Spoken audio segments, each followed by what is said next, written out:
Coughing is a sudden expulsion of air from the lungs through the epiglottis, cartilage located in the throat, at an amazingly fast speed.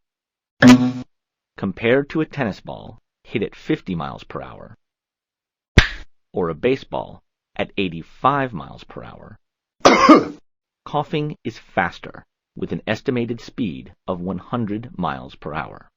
With such a strong force of air, coughing is the body's mechanism for clearing the breathing passageways of unwanted irritants.